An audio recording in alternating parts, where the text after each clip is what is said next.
71 का सॉल्यूशन देखेंगे।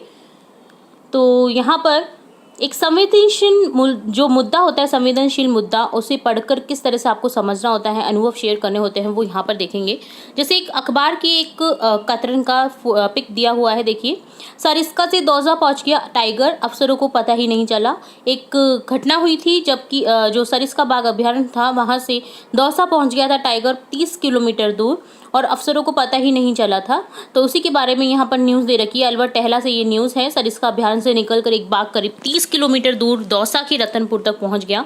हैरानी की बात यह है कि 5 करोड़ की थर्मल पैसिंग, तो कैमरों, वन विभाग की निगरानी टीम और मॉनिटरिंग कंपनी और अधिकारी को इसका पता ही नहीं चला। रतनपुरा निवासी ने रेंजर को सूचना दी। सरिस्का से आनन फानन में टीम मौके पर पहुंची और वहां के जो बाघ के जो पगमार्क हैं वो मिले उन्हें, और बाघ कौन सा है ये देर रात तक वन अधिकारी को पता नहीं चला। तो टाइगर कहां से कहां तक पहुंच गया था? सरिस्का से दौसा।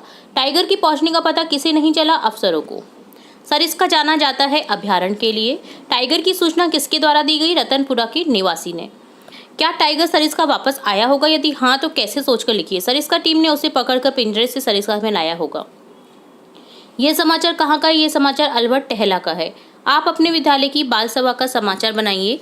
तो यहाँ पर आपको समाचार बनाना है। जैसे राजकीय उच्च प्राथमिक विद्यालय में प्रातः 11 बजे से बाल सभा का आयोजन प्रधानाध्यापक की सानिध्य में किया जाएगा। तो इस तरह से ये डन होता है कार्यपत्र 71। अब देखेंगे कार्यपत्र 72, जहाँ पर क्वेश्चन है, हम अक्सर कार्य को टालते रहते हैं। क्या आपने सोचा ऐसा क्यों होता है? कार्य को टालने या समय से न करने पर क्या क्या हानियां हो सकती है? आइए सोचिए व लिखिए। तो कार्य टालने के कारण, आलस के कारण, उस कार्य में रुचि नहीं होने के कारण, शारीरिक स्वस्थता नहीं होने के कारण, उस कार्य को ठीक से नहीं करना आता है, ये कारण हो सकता है। समय के प्रति व कार्य के प्रति लापरवाही के कारण। तो यहाँ पर कार्य टालने से हानियाँ हो जाएंगी। जैसे समय पर कार्य नहीं होता है, कार्य इकट्ठा हो जाता है, कार्य नहीं होने से उसका फल नहीं मिलता है, कार्य नहीं करने के कारण दंड मिल सकता है, कार्य पूर्ण नहीं होने से अन्य कार्य भी प्रभावित होते हैं। तो ये डन होता है कार्यपत्रक 72। अब देखेंगे कार्यपत्रक 73, जहाँ पर है, एक पाठ्य पुस्तक में बदलू काका की कहानी पढ़ी है आपने, लाख की चूड़ियाँ जो बनाता था। तो इस तरह आप अपने शब्दों में गाँव व शहर की किसी परिचित कारीगर की एक छोटी सी कहानी बनाकर लिखिए। तो हमारे गांव में एक कुम्हार जो कि मिट्टी के बर्तन बनाता है, वह काका बताते हैं कि पहले शादी विवाह या अन्य भोज में केवल मिट्टी के बर्तन उपयोग में लिए जाते थे, जिससे उनके बनाए कुल्हड़, सकोरी यानी कटोरी इत्यादि आदि अधिक मात्रा में बिकते थे। लेकिन धीरे धीरे इनकी जगह कागज और प्लास्टिक के बर्तनों ने ले ली है, जिससे उनका व्यवसाय संकट में आ गया है। उनके द्वारा बनाए गए बर्तनों से पर्यावरण प्रदूषण व कचरा नहीं होता है, लेकिन प्लास्टिक के बर्तनों से कचरा व पर्यावरण प्रदूषण, जल प्रदूषण, भूमि प्रदूषण, वायु प्रदूषण फैल रहा है। परंतु लोगों को चमक दमक व सस्ती चीज़ें उपलब्ध हो जाती हैं, जिसके कारण वे इन प्रदूषणों पर ध्यान नहीं देते हैं। तो यहाँ पर आपको अपनी एक जो भी परिचित कारीगर है उसकी छोटी सी कहानी यहाँ पर लिखनी थी। तो ये डन होता है कार्यपत्रक 73। अब देखेंगे कार्यपत्र 74, जहाँ पर है व्यवहारिक व्याकरण देखेंगे हम, संधि शब्दों को पहचानना और प्रयोग कर पाना। जैसे रामधन अवतार हो जाएगा रामावतार। दिग् संधि का एग्जाम्पल है कपिधन ईश कपीश। ये है संधि जिसमें ई और ई बड़ा ई बन गया है, ठीक है। तो इसी तरह से ऊपर दो शब्दों को मिलाने से नए शब्द बने हैं, इसी प्रकार आप भी दो शब्दों को मिलाकर नए शब्द बनाए। जैसे धन धन अर्थ धर्मार्थ, सुरधन इंद्र सुरेंद्र, परधन उपकार परोपकार, लघुधन ऊर्जा लघुर्जा, भोजन धन आलय भोजनालय, गुरुधन उपदेश गुरुपदेश, ईर्था धन इष्ट यथेष्ट, विद्याधन आलय विद्यालय। शुद्ध संधि रूप के आगे आपको निशान लगाना है। जैसे राजर्षि, राजर्षि होता है, राजर्षि नहीं होता, ये तो गलत है। मत धन एक के मत एक के सही है। कविधन इंद्र कविंद्र गलत है। देवधन आलय देवालय सही हो जाएगा। राजधन जैसे जो राजधन ऋषि है ना, यहाँ पर देखिए राजर्षि सही हो जाएगा। मत्स्य हो जाएगा, यहाँ पर कविंद्र हो जाएगा, बड़ी ई की मात्रा आ जाएगी। और देवालय में देवालय सही हो जाएगा। तो जहाँ जहाँ आपको सही लिख रहा है वहाँ पर सही का निशान लगा देना है। अब अपनी पाठ्य पुस्तक से इस प्रकार के शब्द जो दो शब्दों से मिलकर बने हों छांटे व उन्हें अलग अलग शब्दों में लिखिए। जैसे संग्रधनालय संग्रहालय का हो गया, पाठशाला का हो गया पाठधनशाला शाला। इसी तरह से विद्यालय का हो जाएगा विद्याधनालय, अनाथालय का हो जाएगा अनाथनालय, रामायण का हो जाएगा रामधन अयन, सुरेंद्र सुरधन इंद्र। देखिए रामायण में अयन को ध्यान रखिएगा, यहाँ पर नए लिख देते हैं, जबकि नए होता है वो नए में बदल जाता है संधि के बाद। यद्यपि में हो जाएगा यदि धन अपि, संगति में हो जाएगा समधन गति। तो यहाँ आपने देखा संधि के प्रयोग कर पाना। तो ये कार्यपत्र 74 डन होता है। अब देखेंगे कार्यपत्र 75, तो यहाँ पर क्वेश्चन है, कविता को पढ़कर दिए गए प्रश्नों के उत्तर देने हैं। सच है, विपत्ति जब आती है कायर को ही दहलाती है। सुरमा नहीं विचलित होते, क्षण एक नहीं धीरज खोते। विघ्नों को गले लगाते हैं, कांटों में राह बनाते हैं। ऊपर लिखी कविता का उच्च शीर्षक लिखिए सुरमा और कायर, क्योंकि सुरमा और कायर की बात हो रही है यहाँ पर। विपत्ति आने पर कौन विचलित नहीं होते? विपत्ति आने पर सुरमा विचलित नहीं होते, बहादुर। बहादुर अर्थात सुरमा। विघ्नों को गले लगाते हैं। पंक्ति के भाव अपने शब्दों में लिखिए। जो शूरवीर व्यक्ति होते हैं वे कठिन परिस्थितियों में घबराते नहीं है, वरन उनका सामना करते हैं। नीचे लिखे शब्दों का प्रयोग अपने वाक्य में कीजिए। दहलाती, शेर की आवाज दिल को दहलाती हुई जंगल में गूंज रही थी। विपत्ति, विपत्ति के समय अपनी पराई की पहचान होती है। धीरज, दुख आने पर हमें धीरज रखना चाहिए, यानी धैर्य रखना चाहिए। क्षण, किसी कार्य की सफलता के लिए एक क्षण ही पर्याप्त होता है। इसी भाव की कोई दूसरी कविता का संकलन कर अपनी अभ्यास पुस्तिका या पोर्टफोलियो में लिखिए, तो आपको वो लिखना है। तो ये डन होता है आपका कार्यपत्र 75। यहाँ हमने देखा कार्यपत्र 75। देखेंगे कार्यपत्र 76 से कंटिन्यू। तो सबसे पहले कार्यपत्र 76 76 का सॉल्यूशन देखेंगे, जिसमें है एक चित्र जिसे आपको देखना है और कुछ सवालों के आंसर्स करने हैं जो इससे रिलेट है। तो देखिए, ये एक बालिका है जो घर का काम कर रही है, यानी कि खाना पका रही है। तो समाज में तुमने ऐसा दृश्य कहाँ कहाँ देखा है? क्या इस उम्र की बच्ची को विद्यालय न जाकर कामकाज ही करना चाहिए? अपने विचार कारण सहित लिखिए। ऐसा दृश्य झुग्गी झोपड़ी में रहने वाले लोगों में देखा है। इस उम्र की बच्ची को विद्यालय जाकर पढ़ाई करनी चाहिए ताकि इसका भविष्य सुधर सके। तो ये काम कर रही है। तो प्लीज़ पेरेंट्स, अगर कोई भी बच्चा, कोई भी झुग्गी झोपड़ी में रहता है जो बच्चा देख रहा है कि अगर आपकी बहनें, छोटी बहन, बड़ी बहन अगर इस तरह का काम कर रही है, तो प्लीज़ उन्हें स्टॉप करें और उन्हें विद्यालय अपने संग में लेकर जाएं। तो और अपने पेरेंट्स को भी दिखाएं कि प्लीज़ उन्हें पढ़ाएं, ना कि घर घर का काम कराएं। ठीक है, तो यहाँ पर इस तरह से आपको पिक्चर्स के अकॉर्डिंग लिखना था। तुम्हारे घर में ज़्यादातर कार्य कौन करता है? यदि महिलाएं सारा कार्य करती है तो ये क्या उचित है? हमारे घर में हमारी मम्मी ही ज़्यादातर कार्य करती है, पर यह अनुचित है। घर के सभी सदस्यों को काम में हाथ बटाना चाहिए। जैसे आप बहुत सारी चीज़ें कर सकते हैं मम्मा के लिए।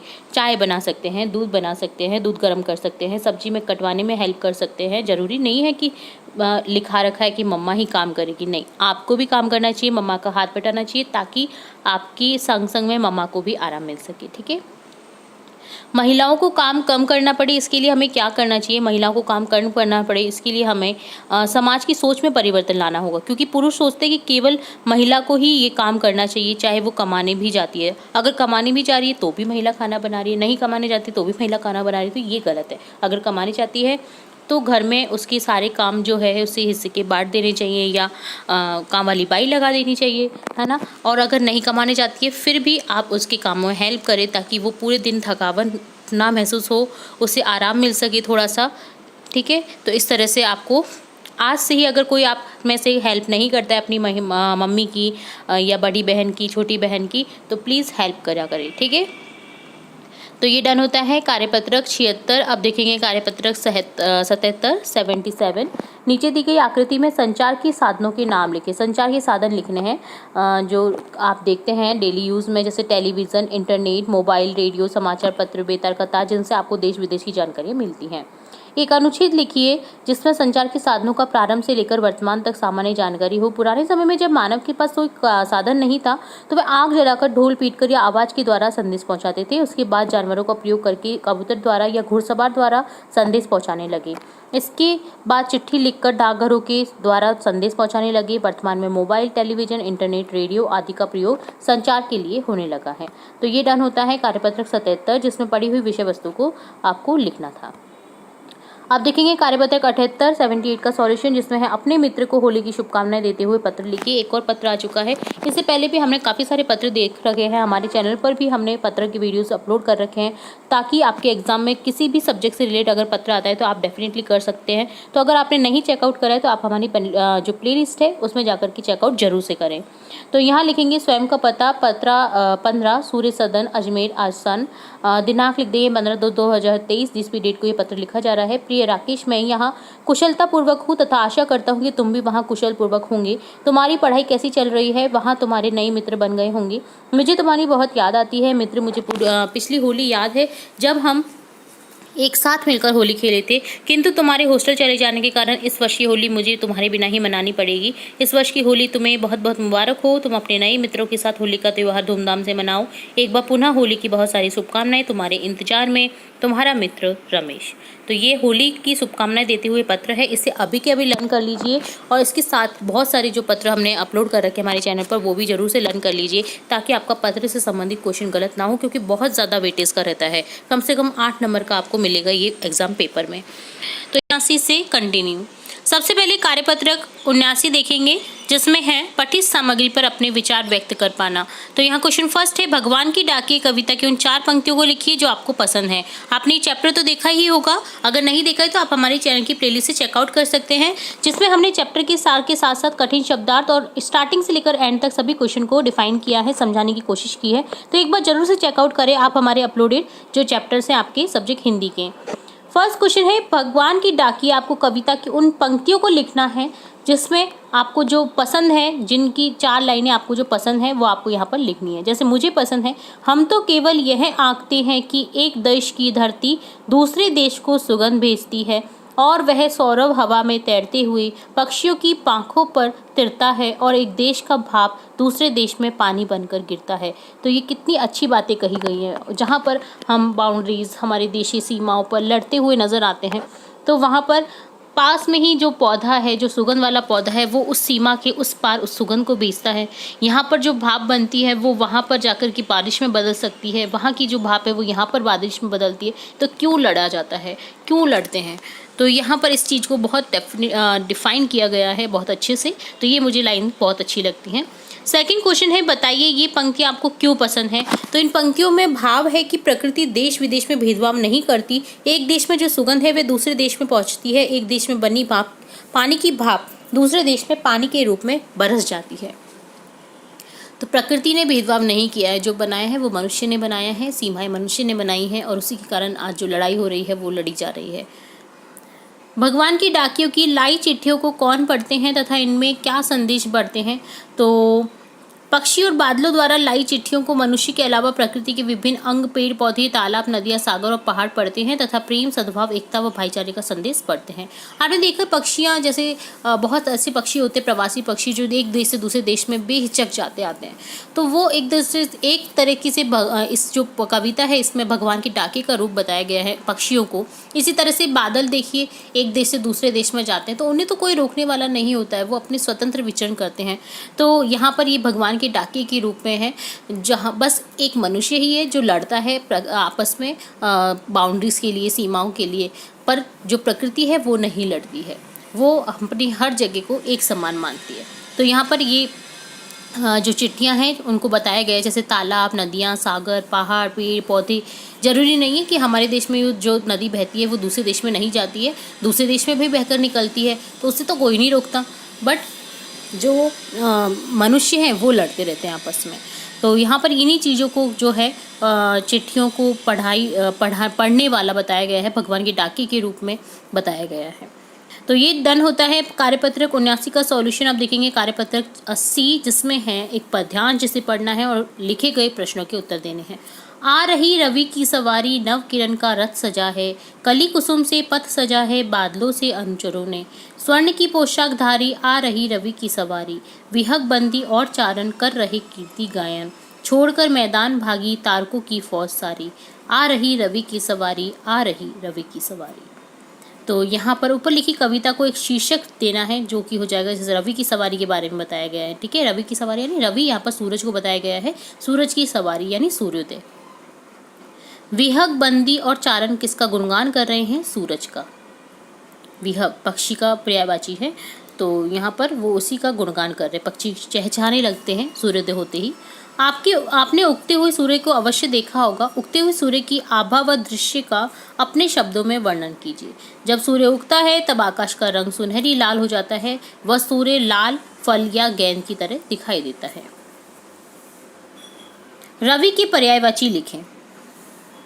तो यहाँ पर रवि के पर्यायवाची लिखेंगे सूर्य, दिनकर, प्रभाकर, सूरज, भास्कर। अनुचर में है अनुधन चर, आदेश के अनुसार आचरण करने वाला सेवक। आप भी नीचे दिए गए शब्दों को इसी प्रकार स्पष्ट कीजिए। नभचर, नभधनचर, नभ में विचरण करने वाला पक्षी। जलचर, जलधनचर, जल में रहने वाला जैसे मगर। निशाचर, निशाधनचर, रात को विचरण करने वाला जैसे चमगादड़। ठीक है। तो इस तरह से यहाँ पर आपको स्पष्ट करना था। तो आप शब्द भी लिख सकते हैं, यहाँ पर मैंने शब्द नहीं लिखे हैं बट मैंने बोल के बताए हैं, तो आप उन्हें नोट डाउन कर सकते हैं। तो ये डन होता है कार्य